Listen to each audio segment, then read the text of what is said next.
mbokk yeeg xarit yi ñoo ngi leen di nuyu dañuy am mbégte saa su ne di ñëw ak yéen ci seen émission Tam Tam alors dañuy kontaan nag vraiment di ñëw ak yéen ci àq ak yelleefu doomu aadama parce que nag am na lu nga xamante ne bi mbokk yi dafa lëmbee àddina muy coowal suuf ñi gërëm bu baax a baax kenn ci suñu invité yi parce que ñun nag dañu jàppoon rek di wax litige foncier mu ne loolu mooy coowal suuf danañ ci ñëw bu baax a baax tey nag ànd ci ak suñu xarit madame Guèye Maymouna Sy mi fi wuutu ki nga xamante ne bi moom mooy la belle maman Dieye ñoo ngi koy nuyu alors ba ca kanamee mbokk yi dinañ ci waxtaan bu baax a baax ak ki nga xamante ne bi mooy maître Ousmane Thiam bu nu jógee ci loolu dañuy ñëw ak yéen ci décoration ànd ci ak suñu xarit Bichiba xool lan la ñuy proposé tey ci wàllu woowu saa su ne xam ngeen ne ay démonstration lay nekk xam ngeen ne bés bi it suñu xarit suñu doom Malcolm moom dafay ñëw ak ñun ci cinéma parce que nag wax dëgg yàlla fii mbirum cinéma bi toll fii ci Sénégal dafa jar ñu koy wone bu baax a baax ak kan ñu ne invité bu nga xamante ne bi yaakaar naa ne kenn dootu ko présenté mbokk yi ñu jeexal ak vue sur la toile suñu ñaari invité yi naam kenn ki nag ci ñun la bokk muy maître Ousmane Thiam di avocat à la cour fas yéene ñu indil ay leeral ci àq ak yelleefu doomu aadama ak suñu xarit Mbaye Soppe mbokk yi madame Régie dellu si waat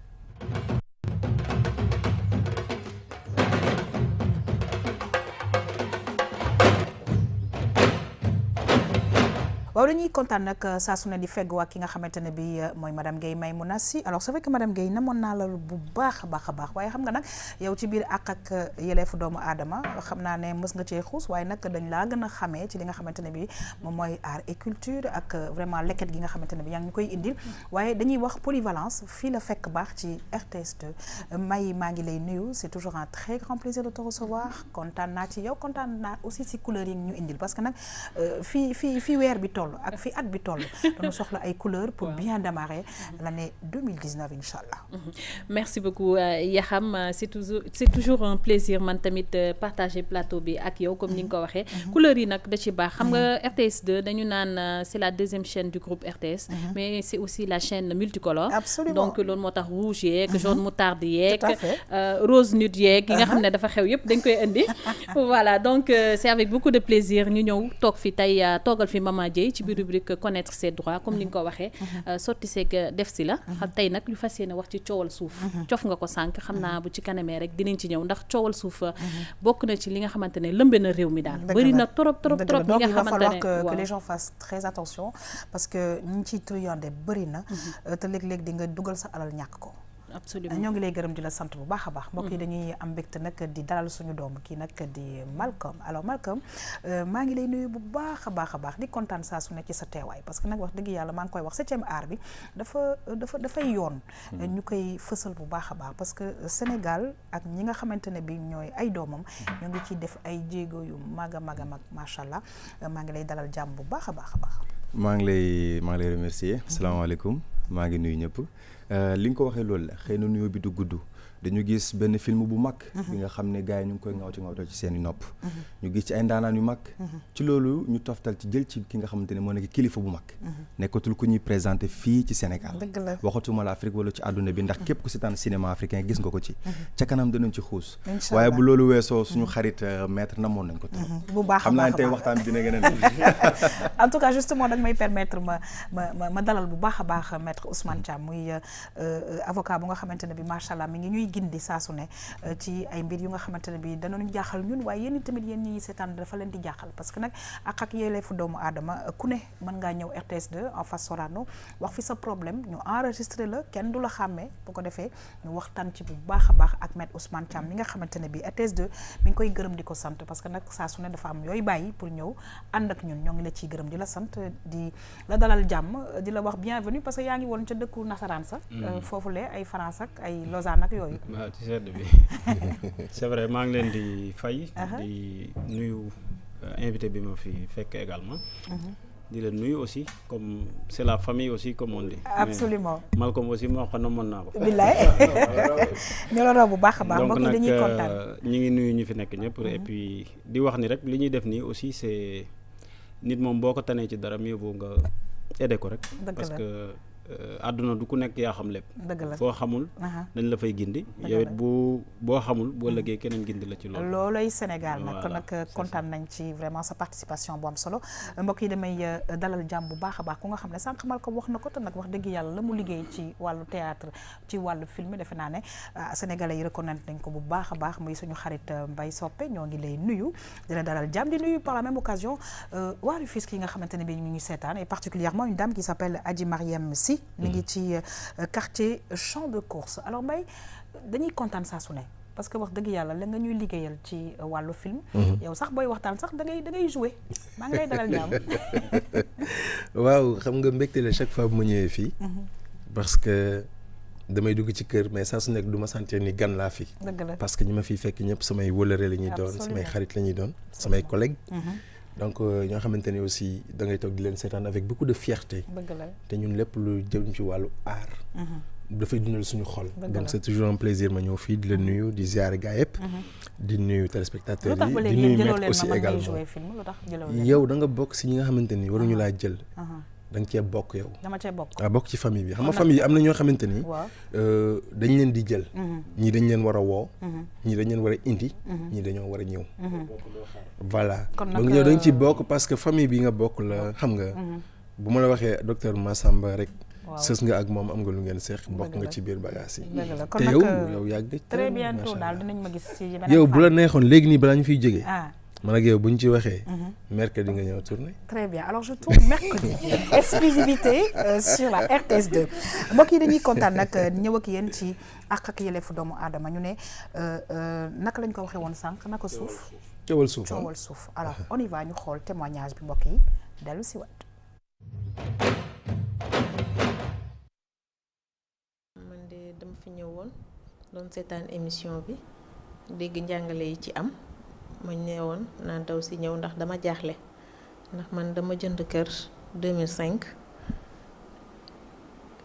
dem nag di góorgóorlu di jóg ko daanu tabax ko dem ba ci biir def R+1 dëkk ci ak sama njaboot fas yéene bu àggee ma luyu ko waaye dama toog bés am ñu ñëw ci kër gi ne ma ñoom ñoo moom kër gi suuf si seen suuf la ndax seen papa ko moom jóge na fi ñoom ñoo ko donn ma waxtaan ak ñoom nag ne leen ma ni dañ maa jaay kër gi mais ñoom gisuñu loolu nee na ñoo ko jënd wan ma ay këyit man it ma génne yi ma yor wan leen waaye loolu doyu leen ñu ma woo leen ci waxtaan ma leen wooyee ci waxtaan nag ñu waxtaan man leen man de d'accord naa jox leen feneen waaye ñoom nanguwuñ ñoom daal nee na suuf soosu seen suufu baay la moom la leen bàyyal moom lañ doon moom la ñuy jël ñu yóbbu ma ci kanamu yoon biñ ma yóbboo ci kanamu yoon def enquête ñu àtte ñu bi ñu àttee nag yoon daf ne ñoom ñoo moom suuf si ndax seen kayit yi ñu yor mooy kayit bu baax bi biñ defee loolu nag ma jaaxle ma demaat seet samay mbokk yoo xam ne d'accord nañ dimbali ma dajale xaalis ne leen man kat mën naa leen jox somme boobu comme ñoom loolu la ko seen papa amee woon ma jox leen ko mais ñoom nee nañ soxlawuñu loolu ma yokk ci teg si ñu ne ma soxlawuñu loolu man dem naa sax ba wax leen ne mën naa leen jox pour jox leen beneen terrain ci beneen gox waaye nee nañ ñoom kër googu lañu soxla man nag jaaxle naa ndax fi mu ne nii ñoom dañu taxaw tëcc ne ñoom daal kër gi comme yoon jox na leen ci ndogal dañ koy récupérer ma jaaxle nag moo taxoon te jigéen laa daan sama doole ba am kër gi ba tabax ko def R+1 ñu nar ko fokkatee noonu samay loxo ma jaaxle lool may seetaan émission bi nag ma ne naa fi ñëw wax peut-être xëy na dinaa am ñu ma wàllu wala ñu ma dimbale wala wax ma yoon boo xam ne dinaa ci jaar pour mën a garder kër googu ci samay loxo.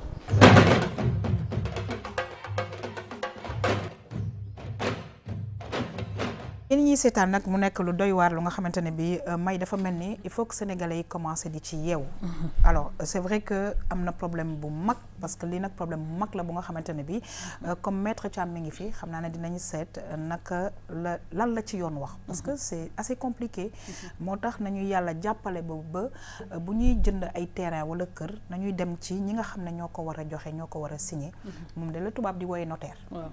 waaw ni nga ko waxee noonu la parce que man fi may njëkk a tàmbalee mooy ne boo dégloo témoignage bi nga xam ne xëy na càggante am na ci wala ñàkk xam ñaar yooyu benn la ci war a doon ndax ku dem ba jënd terrain ci yoon war nga xam ne kayit bi da ngay dem ci kanamu ñi nga xamante ne dañoo am raaye maanaam comme ni nga ko waxee notaire bu ñu koy signé ñu signé ko seen kanam vérifier itam ba xam ndax terrain bi amul ku ko moom wala amul kuñ ko mësoon a jox ba pare loolu nag da ngay dem ci ay kuréel yu fi nekk yoo xamante ne ñu ngi ko fi teg benn direction générale des impôts et domaines bokk na ci bërëb yi nga xamante ne képp kuy ut suuf wala kuy lijjanti mbirum suuf war a ngay tabax sa tànk war na faa bëri beneen kuréel bi mooy commission nationale pour la réforme foncière moom itam bokk na ci kuréel yi nga xam ne teg nañ ko fi yàggul ci atum peut-être ay 2012 yooyu noonu nañu indiwaat ay ni ñu koy waxatee sax ay réformes pour ne pas me répéter encore ay yeesal voilà donc pour xool daal naka la ñuy def ba lépp lu jëm ci mbirum coowal suuf mu gën a ñoŋ mais man li ma ci jaaxal rek jaaxal ñëpp xam naa itam maître lañ koy laaj soxna si dafa indi témoignage wante itam mu indi ab laaj parce que jaaxle na gis nañ ko jënd na suuf tabax na wante ñamoom suuf bi nee nañ ñoom même bu tabaxee même bu leen fayee delloo seen xaalis wala mu tegaat ci sax ñoom bëgguñu la ñu bëgg rek ñoom mooy ñu jotaat seen suuf googu noonu muy laaj nag fu mu jëm est-ce que dese na ay recours waaw dese na recours dese na benn recours bi ñuy wax ñu ngi ko tuddee remboursement dépense maanaam loolu dañ ko may koo xam ne si li ñuy wax de bonne foi da nga jënd ci bi nga koy jënd da nga jàppoon ni li nga koy instant bi nga koy jënd ki nga koy jënd ki la koy jaay moom moo ko moom loolu la ñuy wax bonne foi yow daal jënd nga ko mais bi ngay jënd lépp yow da nga cee ànd ak njort bu rafet jàpp ni yow yaay jënd léegi nag boo jëndee dem ba ci biir tabax nga dem ba ci biir am ñu ñëw contesté ko comme li mu wax am na ñu ko contesté ba pare indi kayit yoo xam ne si wane na ni ñoom ñoo ko moom parce que tribunal bu xasee ba àtte ba mu jeex bu dee décision définitive pare na recours yi mu amoon yëpp jeex na dañuy jàpp ni ñële ñoo ko moom mais bu fekkee li may wax mooy bonne foi nga da ngaa jënd ci rafet njort tabax bi ngay tabax yëpp jàpp nga ni yaa moom bu ñu demee ba ci biir nag ñu gis ni comme moom li ko dal dem ba kii ñeneen ñëw ni ñoo ko moom wane ay kayit ba kii am na loi la ñuy wax remboursement dépense man nga saisir tribunal pour demander yow la nga fa def comme ay frais tabax beeg ñu évaluer ko ba pare ñooñu jox la ko pour nga mën a dem. en fait document bi boo ko xoolee yaa xam témoignage bi li ma ci xaw a jaaxal rek mooy que ne dafa mel ni daa am benn lien affectif soxna si moom ak kër gi nga xamante ne tabax na ko te lien affectif boobu noonu dafa mel ni ñi gagné tamit ñoom it noonu la xam naa certainement. loolu la ñu xëccu. waaw loolu la xam nga ku nekk bu fekkee sa papa dafa bàyyi dara xam nga loolu ça peut avoir une valeur sentimentale. Absolument. mais yow mi nga xam ne si yaa jënd kër def ci ay effort tabax ko. en fait def ci architecture bi nga xam moom nga bëgg. et puis am ci ay projet parce que mi ngi naan da ci am projet pour louer ko di ci gagner. donc xam nga pour nga reprendre après dem war a tabaxaat temps bi ngay perte et cetera. donc et puis architecture bi mu def xëy na loolu moo ko neex xam naa loolu moo ko ci jàpp. waaw léegi bu nekkee ñi nga xamante ne bi ñoom seen pap moom kër gi bu nekkee dañu dëggu ci ne ñoom dañuy récupérer seen terrain. waaw léegi ndaw si moom lan la koy yoon di may. mooy li ma wax léegi c'est-à-dire mën na def demande pour remboursement dépense parce que xam nga. moom. est-ce que ñu ils sont obligés d'être d'accord ci loolu. non tribunal lay dem. ok day dem tribunal parce que nit. prétention boo am di ko faire valoir da ngay dem tribunal ci yoon. moom bu ñëwee tribunal gis ni kii acheteur de bonne foi la. bi muy kii du koo xam ne si da doon njuuj njaaj wala dara. te effectivement dañ ko nax. mais bi muy jënd jàpp na ni ki ko jaay moo ko jaay. bi muy tabax aussi tabax na ba mu àgg gisul kenn ku réclamer. donc yooyu yëpp day wane ni moom jàppoon na ni li muy tabax moom moo ko moom. donc nag loi bi moo tax mu def yu mel noonu bu amee ñu dem ba ci biir gis ni. yow tu es de bonne foi. def nga ci sa alal ju bëri. ba pare nit ñëw ni da koo bëgg a jël. mais la nga fa def ci ay bien ak àq ba nga fa def ak yooyu. donc duñ la bàyyi ñu yàq kër gi noonu nga dem. alors Sopé alors c'est vrai que dafa am solo waxtaan yi ñuy waxtaanee lu tax parce que yoon xóot na xóot gi nga xamante ne bi yaakaar naa ne faaw nit ñi di intégrer le fait d'avoir un avocat. Parce que important. Le plus souvent, les gens pensent que ça fait cher, etc. etc. Mais il faut toujours essayer de les consulter. Parce que am na yoon yooyu jaar sax yu nga xamante ne bi xëy na sax doo fay. ñii xëy na sax li ngay fay du bëri.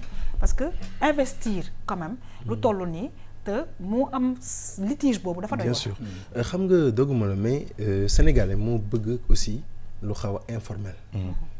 maanaam du ko jàppee dara. parce que day jàpp ni bon moralement xëy na jënd na ko. en toute bonne foi xaalisam la. xëy na du am benn problème. ñun ñëpp daf ñuy dal ñun ñu bëree bëri vivre nañ ay situations yu demee noonu. et c'est inquiétant.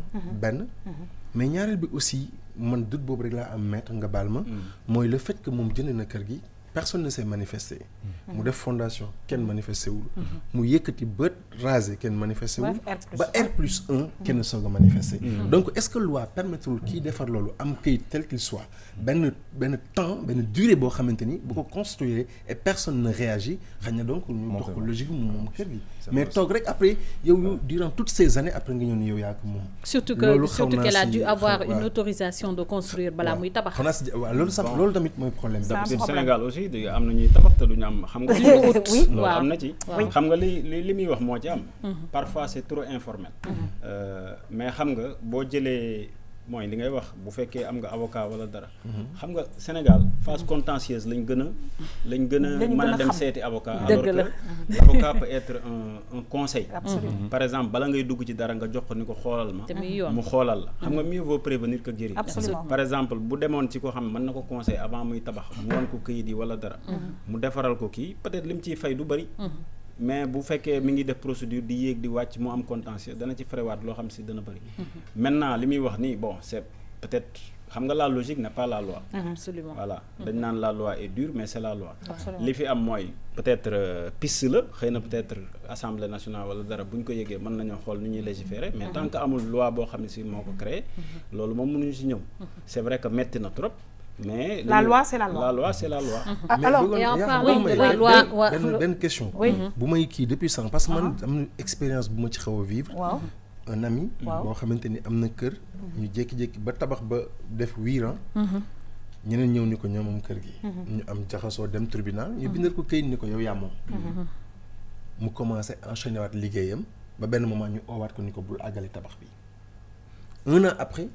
ñu delluwaat tribunal parce que dañ ko convoqué waat les mêmes personnes ont signé encore un autre papier pour prouver ni ki ñu wax keneen ki moom kër gi donc ñu raser kër gi tabaxaat ko jox ko ñeneen et je suis témoin te tey jii bu ñu àndoon sama oto mën naa la wan yenn papier yi donc man des fois aussi je n'ai rien contre la loi contre le tribunal mais loolu daf ma jaxase man comment se fait-il que des choses comme ça arrivent alors que tribunal moo war a nekk acte boo xamante ni bu xisee ba am pour man war nañ teg lépp ci ay bases yu la que mu définitif quoi non xam nga li ñu xamul mooy en fait vérité judiciaire parfois mën na bañ a doon vérité des personnes xam nga nit mën na am benn comme li ngay wax nii mën naa ko circonscrire xaw ma affaire bi nu mu demee mais nit mën na gagner première instance ñu def appel ñu gagner ko loolu c'est possible exactement c'est ça xam nga loolu mën na nekk mën naa gagner première instance gars yi def appel moom peut-être mën na bañ a yëg ne defuñu appel et cetera mu continuer jàpp ni moo gagner première instance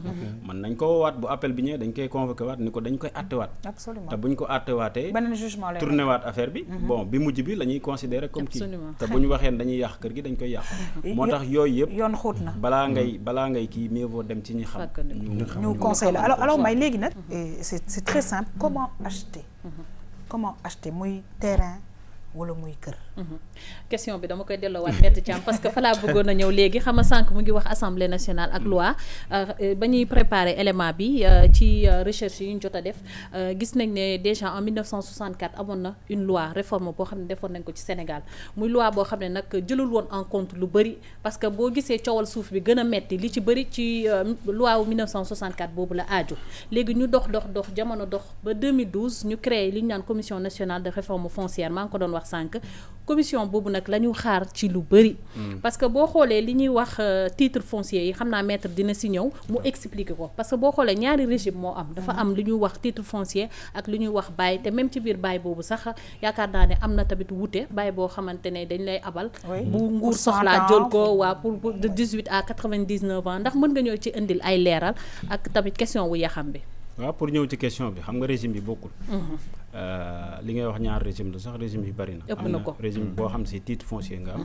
am na boo xam bàyyi ngay am. am na yoo xam ne domaine national des terrains immatriculés. léegi ban moo ci gën a. titre foncier mooy bi nga xam ne si moom moo ci gën a kii. très bien parce que loolu boo ko defee mooy yow yaa ko moom état bi sax mënu ci. immatriculé quoi moo gën a kii mooy la. moo gën a wóor. moo gën a wóor c'est-à-dire yow boo amee kër muy titre foncier. état bi sax mënul ñëw di ko nangu wala dara. wala bu ko naree nangu bu lay exproprier dana la fay. loo xam ne si da nga da koy jar. dàmpaay daal voilà après jël ko. même bu dee bàyyi sax am na nu ñu koy defee. mais bon bàyyi du suuf si yëpp nga moom suuf si dañ la ko abal. donc titre foncier mooy yow yaa ko moom. yow sa bopp. maanaam soppe. moom lii nga xam ne dañ ko tracé moom moo ko moom. état bi amu ci droit kenn amul moom moo ko moom loolu la ñuy wax titre foncier. maanaam am na bàyyi tamit. bàyyi maanaam état bi day jël benn terrain dala koy. loué waaw. location de dizaine d'années voire 100 ans. non man d'habitude 99 ans lay c'est-à-dire bu la ko loué nag dafa am benn somme forfaitaire boo xam moom ngay fay d'habitude parfois ay 100 000 francs par année truc comme ça. mais loolu tabax ci yenn tabax yi tamit loolu. non xam nga état bu la ko joxee. y a pas de problème 99 ans. d'habitude bu ñu la koy jox yow dana fekk nga am peut-être majeur wala dara. donc nag 90 ans boo tegee 18 ans wala dara boo moytu du la fekk. léegi nag boo ko amee say doom aussi. par exemple xam nga bàyyi bu ñu la ko joxee dañ lay jox benn temps boo xam ne si da nga ci war a investir. parce que duñ la ko jox ba pare nga toog noonu rek doo ci def dara. faut valoriser ça da nga koy valoriser boo ko valoriser wul état bi mën na ko nangu affecté ko. très bien alors daal man daal li may conseil ñi nga xam ne ñoo ñuy seetaan. am na beneen bu mooy mujjee wax mooy terrain noonu yi nekk nga xam c'est le domaine de l'état. yooyu dañ ci affecté ay maire ay communauté rurale wala dara ñu lay jox ay délibération mais bu ñu la ko joxee dafa am yeneen démarches yooyu def au niveau des impôts et domaines pour affaire moo tax sànq moom bëggoon ñëwaat ci ne nañuy dem di seeti avocat yi pour conseil alors la dernière question bi maa ngi ko doon wax mooy nga wax ñu rapidement comment acheter un terrain ou une maison. waaw dafa am xam nga booy jënd bi ngay jënd ça dépend ci bi ngay jënd bu fekkee titre foncier ngay jënd da ngay dem ci notaire. par exemple ki moom titre foncier bi ak ki koy jënd ñu dem ci notaire ñu def toutes les formalités bu boobaa du am benn problème parce que le notaire va vérifier tout. bu dee bail aussi la nga fa tabax di ko jéem a kii xam nga da ngay céder li nga xam ne si moom nga fa def. même boo koy céder bail bi dafa am il faut nga am autorisation de céder boo xam ne si impôt et domaine ñoo la koy jox parce que ñoom ñoo la ko lebal. bala ngaa jaay dañ lay wax jaayal. bu fekkee da nga ko jaay nag sans pour autant nga am loolu ëllëg ak si biir lu ci am yow yaa ko def. bu fekkee nag yeneen terrain yi nga xam ne si peut-être nu mu tuddati domaine national la bokk. yooyu da ci am yoo xam si boo ko occupé.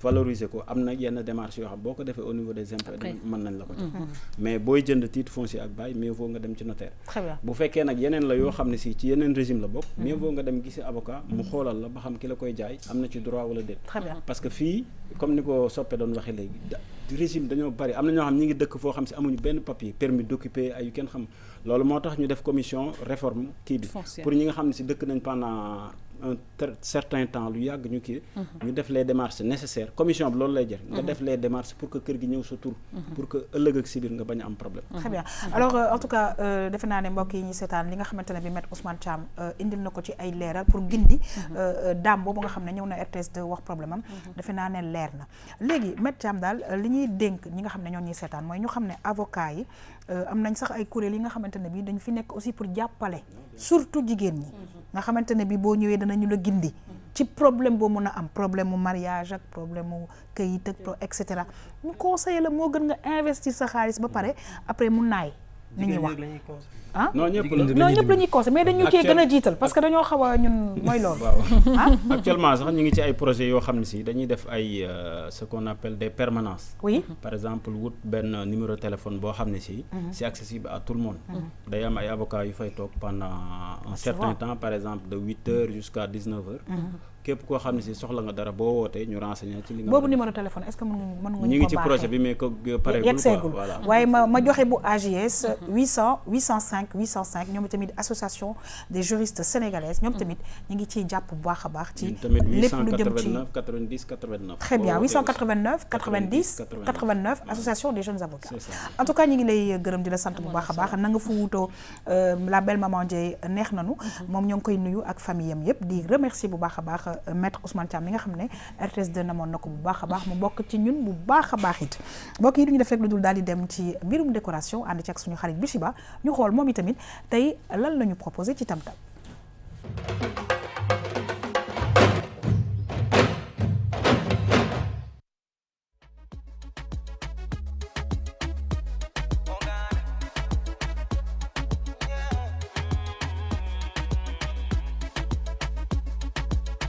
When me touch down, bed I broke down. In a late night, me and her locked down. She found John to the side, ride a shotgun. In my dark glass, cut off shots, clocks well clean. Touch the road with me blood clot team. See a girl up on a corner, cry and a scream. You know, say the boss have intervene. She say, my man now, give her the time, so of course I know, say, me go give her the wine. Now she say, oh, me is a one of a kind, and that's how she became mine. And see that. Can't believe I, can't believe I take him, girl, away from me, Mokado. Can't believe I, him can't believe I take him, girl, away from me, Mokado. She want a rich nigga, not a broke one. She a boss too, she get her own money. Slim thicky with a booty, yeah, she know a nigga love that shit. I love that shit. She got a man, no, but I'm like, so what that nigga got to do with us when we lost in the moment? And I'm deep in your ocean. I bet he can't believe that. Can't believe I, oh yeah. Can't believe I take him, girl, away from me, Mokado.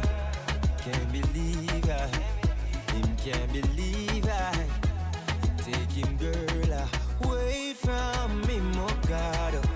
Now the whole place I talk about the youth from New York that give her the sparks. And I'm a straight jeans pants, I'm a wallaby clocks. The boy say, oh, me not in him class. Show him I give her all of the money in the world. Never know, say him when I lose him, girl, to a regular youth. Boy, I give her the time and plus she say me well cute. I'll see that.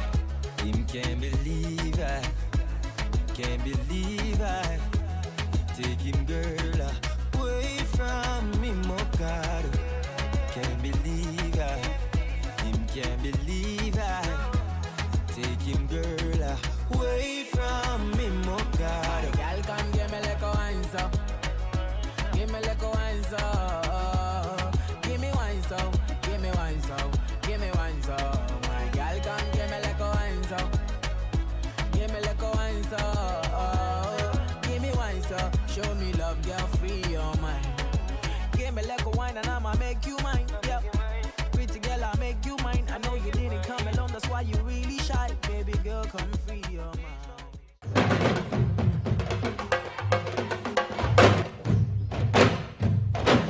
waaw mu doon nag benn démonstration alors may damay ñëw directement ci yow parce que c'est vrai que nag ñun léeg-léeg li nga xamante ne bii moom mooy ay bricolage yooyu xawuñu cee aay mais nag ku mel na Bichiba defe naa ne à chaque fois mi ngi ñuy gindi ci léeg-léeg kët am na yu nga xamante ne bii mu ngeen ko récupérer defaraat ko ba mu rafet te gàtt ko ci biir kër gi loolu itam dafay am solo. waaw rafet na trop dafay am solo surtout que boo jëlee couleur yu nice yoo xamante ne vraiment dafay gën a embellir kër gi ba pare c'est des couleurs yoo xamante ne day tax nit ki gën a apaiser gën a dal gën a nekk en forme comme rose bi ñu gis ak tamit récupération bi man surtout moo ma ci neex comme li ñuy faral di wax rek tubaab bi ñu wax rien ne se perd, tout ce que recrée tout se transforme. Absolument. Donc je pense que c'est important de donner une seconde vie à nos objets. Absolument. dañu contribuer bu baax ci développement durable ak environnement. Alors ça vous arrive très souvent yéen ñi nga xamante ne bi yéenay joué ay film ak yooyu di def ay récupération pour côté déco et loolu tamit je pense que yéen a ngi ci dox bu baax. mais loolu dafa am solo.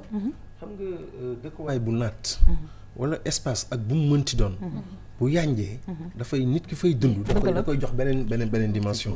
donc maintenant les artistes maintenant muy décorateurs yi ak yu demee noonu foofu aussi la ñu rawantee parce que dañuy jël fu dara nekkul loo xamante ni du dara ñu def fa dara loo xamante ni yow après tu te dis mais attends lii lan la lii mooy sama lampe pétrole bi fi nekkoon mooy lii mooy sama banque bu yàqu bi parce que en fait dañ koy valoriser. Absolument. Malheureusement pour ñenn ñi ci ñun donc ils pensent que lépp dañ ko war a jënd lu bees wala dañu war a dem casque dem extérieur wala nangam alors que on a des artistes ici talentueux des décorateurs qui peuvent autant muy film muy kër defal la décoration boo xamante ne alors c'est vrai que côté décoration boobu léegi-léegi nag Malcolm ñi nga xamante ne bi ñoo nekk ci film yeeg yooyu li ñuy naxee bëri na parce que man fekkee naa benn kii bi nga xamante ne bi gis nga gratte-ciel yi ñi ciy daanu gratte-ciel yi du dara loo nga xam ne ñoom ñoo koy defar yëkkati ko voilà les effets spéciaux aussi tu vois ci décoration bi c'est énorme. Ah oui c'est ça juste que ku nekk ak sa liggéey gars yi c'est am na ingénieur son plateau et cetera maître bi wax ñëppay déglu comme tout à l'heure donc c'est comme ça ñi nga xam ne ñuy def décoration bu ñu décorer tu vas être content en tout cas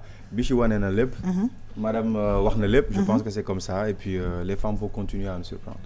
Ben oui et comme toujours en tout cas ñi ngi gërëm bu baax a baax di ko nuyu moom itamit suñu xarit Bichiba et toute sa famille mbokk yi ñu ñëw ak yéen nag ci li nga xamante ne bi moom mooy wàllu cinéma ñu dem dellu si ma xool tey Malcolm fan la jëm ak ñun.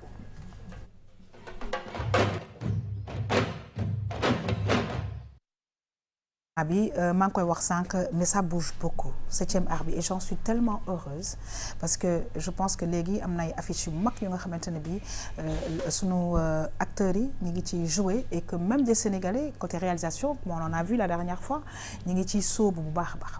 mais effectivement promesse la woon au début bi tam-tam di commencer ñu ne leen cinéma bi dina gën a yokk dinañ indi leertal bi moo nekk nii alors tey nag exactement li ñu indi moo nekk benn film boo xam ne dañ ko joué ci diwaanu Sénégal ok bu tudd Yaaw d'accord ki nga xamante ne si bokk na ci mu nekk Omar Sy mais tamit ndaanaan bi toog fi mu nekk Soppe bokk ci c'est-à-dire lu tax mu jël benn envergure bu mag te nit ñi bàyyiwoon ci xel quand on dit X-Men ça fait rêver ki nga xamante ne si bokk na ci ñëw Sénégal di tourner ñu ne kan moo nekkoon ci wetam ñu ne Soppe ñun ñoo xamul dawe bi mu toll xëy na bu ñu neexee mais ñu xamal leen waaw ñu dem xool xamal leen ayca ñu dem dellu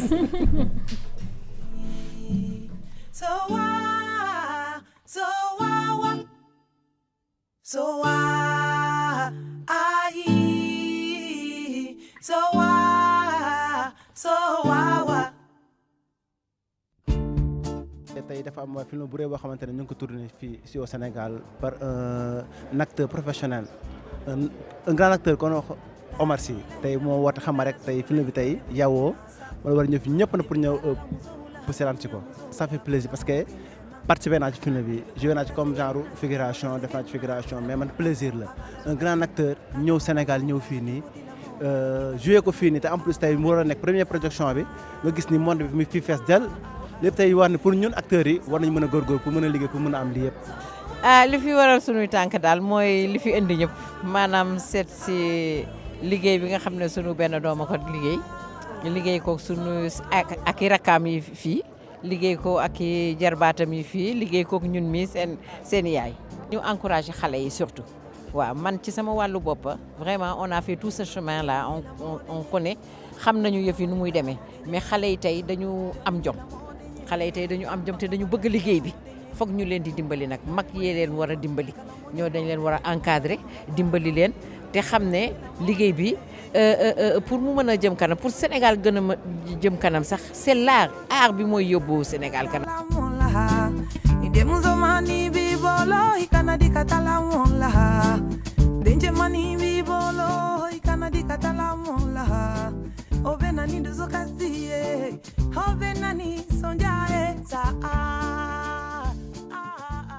waaw xam nga tey nag li ñu naan lu daggul nekk mor ma lay fecc mooy tey dafa nekk bis boo xamante ni dafa am sens bu am solo ci Sénégal ci wàllu cinéma benn parce que Omar Sy digne fils du pays moom moo ñëwaat Sénégal def fi film mais bi ci des mooy man sama wàll boobu dama am chance su bokk ci film bi et c'était la première fois que dans un film sénégalais ñu atteindre 2000 figurants te man maa nekkoon ci figuration man maa ko yoroon donc loolu mbégte la pour man mu nekk loo xamante ni ku nekk war nga am sañ-sañ ndamoo ko. Non mais il était temps.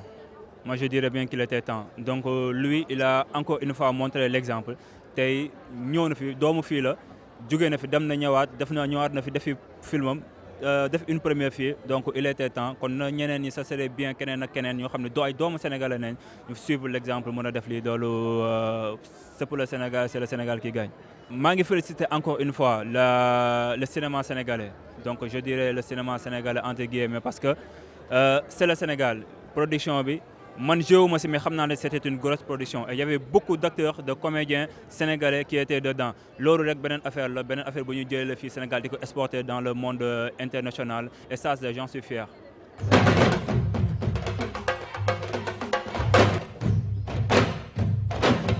Alors, il en est fier, nous en sommes fiers aussi. Parce que tout simplement, d'abord Malcolm, li ma gën a neex ci li nga ñu indil, de toute façon on va parler de ce film-là Yao, mais mooy première projection.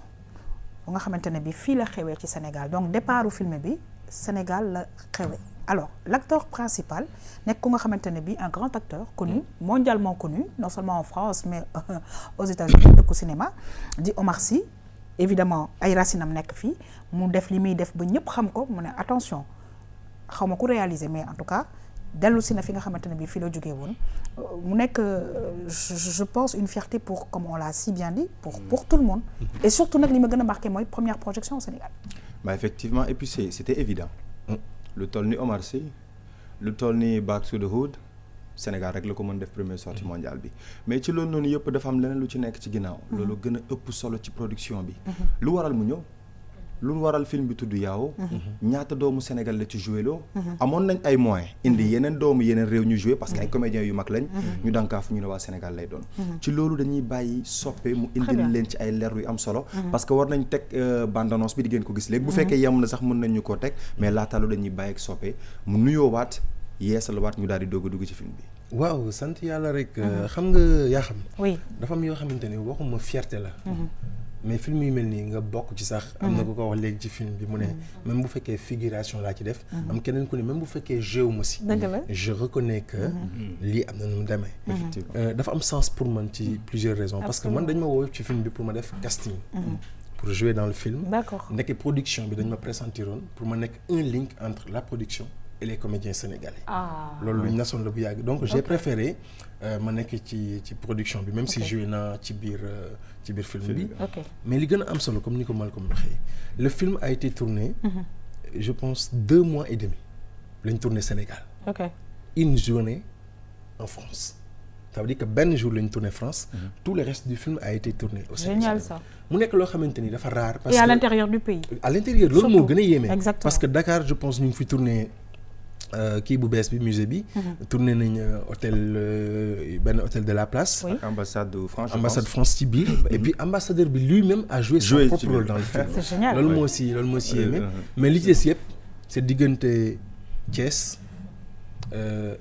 Djilor Diofior Saint-Louis est-ce que comme ni Malcolm waxee mën nga ñu tënkal tuuti film bi parce qu'on parle de Yao rapidement Yao pourquoi Yao parce que début bi il paraît que naroon nañ sax def film bi au Bénin donc turu Yao gëwoon na jige foofu mais le réalisateur qui s'appelle Philippe Godot dafa am lu bëri lu ko marqué Sénégal parce que dafa mës a ànd ak papaam voyage ñëw fii ñu jël oto jël taxi mu ñëw mu malheureusement mu tombé ak vendredi vers 13h mu jaar fu ñuy jullee juma oto bi taxaw mënatul dem mënul arrière ndax gars yi baare nañ tali bi moment boobu fi mu toogee nee na li ko gën a yéem mooy durant presque une bonne demi-heure allahu akbar ji muy dégg rek et tout donc loolu xam na ko marqué boo gisee sax am na benn scène boo xamante ni effectivement nous on a eu beaucoup de difficultés à faire cette séquence un vendredi parce qu'on avait plus de 500 figurants effectivement ñiy julli ci film bi yëpp on pense que voilà c'est une forte dimension artistique moom la ñu réussir à faire alors yaa ngi wax 500 figurants mais en tout et pour tout je pense que vous êtes arrivé jusqu'à 2000 et pour la première fois au Sénégal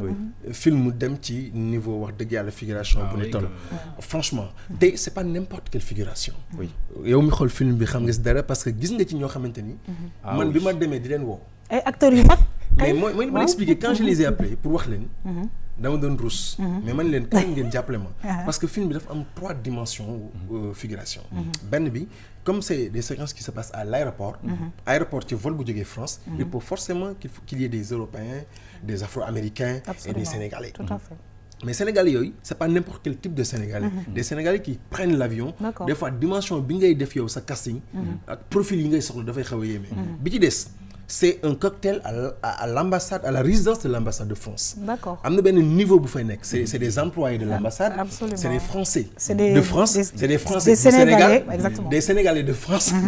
c'est comme donc base boobu aussi. nekkul n'importe quel kii ngay indi. musée ba. c'est pas n'importe qui au Sénégal qui fréquente un musée. Donc il fallait nga xool des gens, des hommes artistiques. Des gens donc qui ont sang, le casting n'a pas été facile. Ça a été très compliqué. Alors ce qu'on va faire, c'est qu'on dañuy dem ñu xool la bande-annonce. Mon nom c'est Yao. Bienvenue au Sénégal, Monsieur Tall. Merci beaucoup. Monsieur Tall. Monsieur Tall, une signature s'il vous plaît. Mon nom c'est Yao. Tu viens d'où? Kanel, Monsieur Tall. Je suis parti tout seul. C'est où? 387 km. Tout seul. Et comment tu vas rentrer? Je sais pas, Monsieur Tall. S'appelle comment ta ville déjà? Kanel, Monsieur Tall. Je t'emmène. Dis-moi, patron, elle est où la terre de tes ancêtres? Aucune idée. C'est pas grave, on va trouver. Non, j'ai un avion demain soir, moi. Il est où? D'abord, on va manger. Mais non, je t'ai dit, moi, je dois être à Dakar demain soir, j'ai un avion. Ça se fait pas. C'est lui qui nous a plantés, t'as bien vu? Oui, mais j'avais fait à manger. Ça se fait pas. Bon, allez, mets ta ceinture. Y en a pas. Merde. Ta voiture est tombée en panne? Ouais. La vieille voiture est tombée en panne parce qu'elle était vieille et usée. Bah oui. Tu es vraiment naïf. C'est là que tout commence. Pourquoi t'es jamais venu au Sénégal?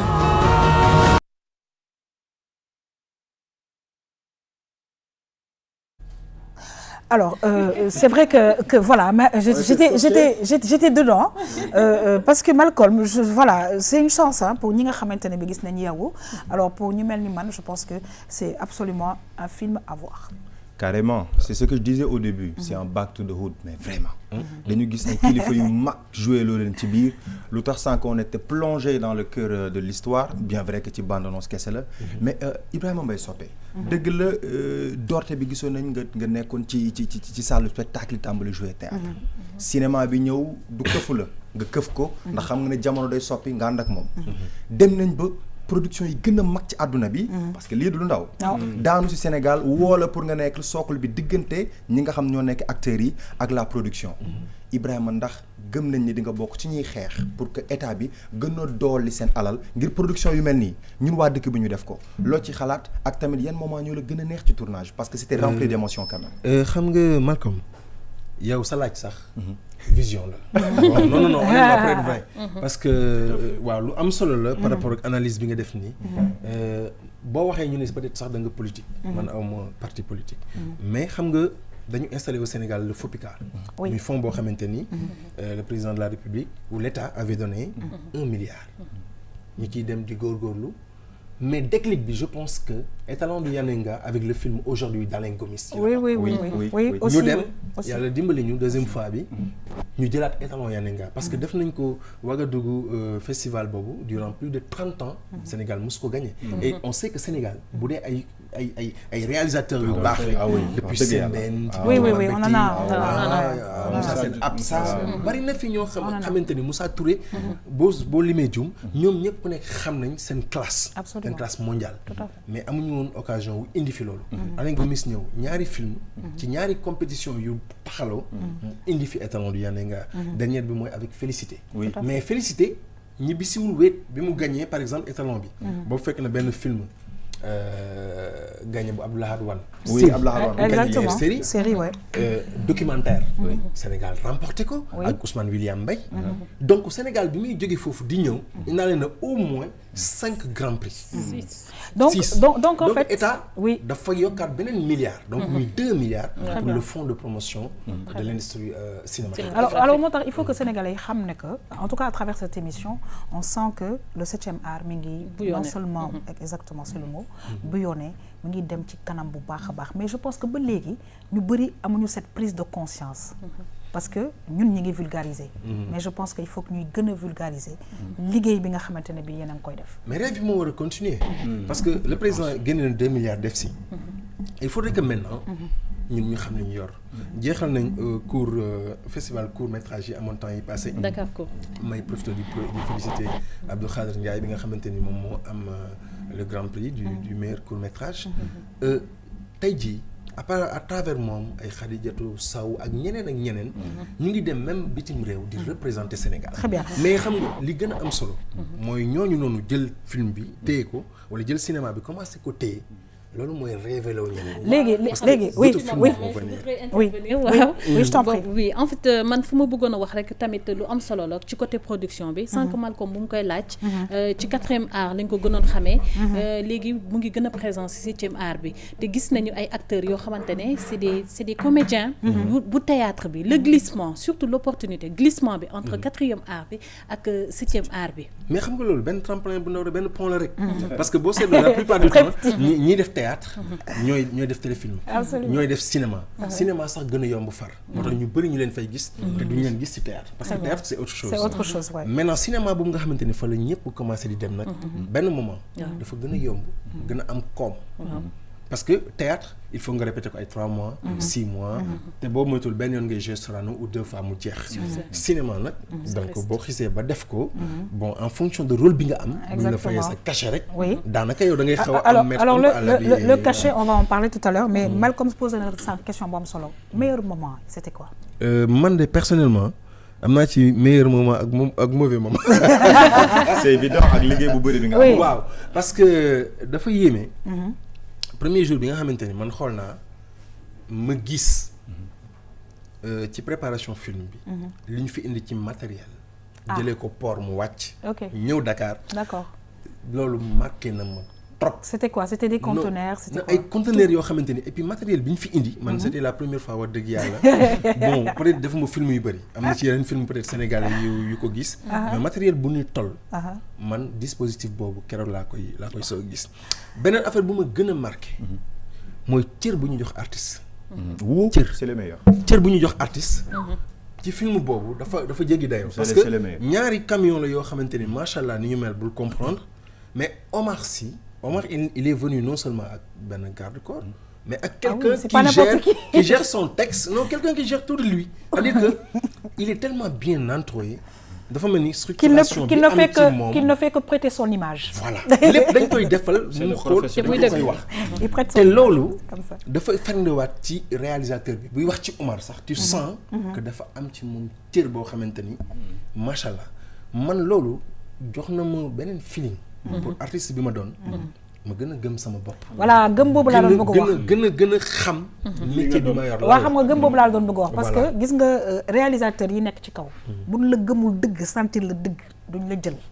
parce que foog ñu gëm la gëm ne que yow fiñ la bëgg jëmalee yow. mën nga ko. et puis day nekk benn passion bu extraordinaire. c'est des détecteurs de talent. effectivement loolu je pense que sur Canal ñu ngi ko doon wax Omar Sy. première fois bi mu jëlee ak remporté film bi mu nekk Intouchable. mu ànd ak jabaram mu ne day dem Hollywood. donc bi mu fa demee vie mu commencé basculer benn yoon la def casting pour X-Men. producteur bi woo ko jour boobu mu ngi doon ree naan ko Omar vous avez remporté le prix. mais franchement il était ébahi donc en tant que Sénégalais bu def loolu mais man toujours damay focus ci Ibrahima Mbaye Sopé. est-ce que gisoo ni jot na. maintenant ñu daal di jël yenn acteurs yi ne leen bon tiens bien vrai que comme sànq waxu suuf bi il faut ngeen commencer am avocat soyez entouré et puis liggéey bi da ngeen ci war a tedd donc respecte leen. gis nga loolu. organisation bi mu demandé. genre mbéjum kanam la. lu rek moo ko mën a fajal boppam. parce que tu vois des comédiens aussi yoo xamante ni joué nañ lu bëri ci cinéma bi. xëy na tey jii ils sont dans le besoin. alors que le cinéma paye bien. oui. bu ma la waxee figuration bi. du lu ñuy war a wax sax ni ci kii. mais minimum les gens avaient au moins.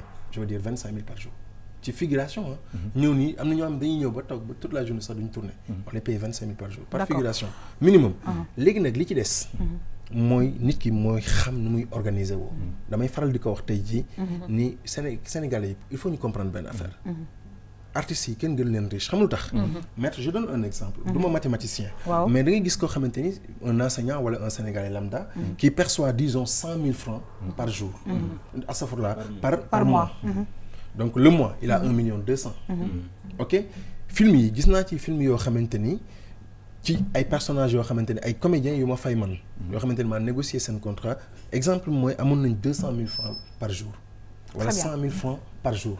donc boo tourné ci pendant 10 jours. tu as combien. alors dañuy ñaan donc yow li ngay gagné. en 10 jours. kee moom lay gagner 1 an. waaw léegi donc c'est un problème d'organisation. léegi Mbaye li ñuy ñaan mooy production yooyu. di faral di ñëw Sénégal. pour que artistes yi ñoom tamit di mun bénéficier justement xaalisu production yooyu la. ba noppi nag mu am yu nga xamante ne bii fii la sosoo ak yëpp. mu am ce genre de budget alors je vais te laisser poser la dernière question parce que émission bi Yao tax na jeex na tàkk. non dafa kii nag. Moi, je suis fier. Hein? Wow. Mais carrément, je pense que le problème, je crois que l'État doit actuellement bon, il y a des opportunités. Mais je pense aussi que c'est l'aboutissement aussi d'un processus. Hein, par exemple, qui t'offre c'est-à-dire si on lui donne les moyens, il pourra le faire. Oui, mais je pense que c'est bien parti. Hein.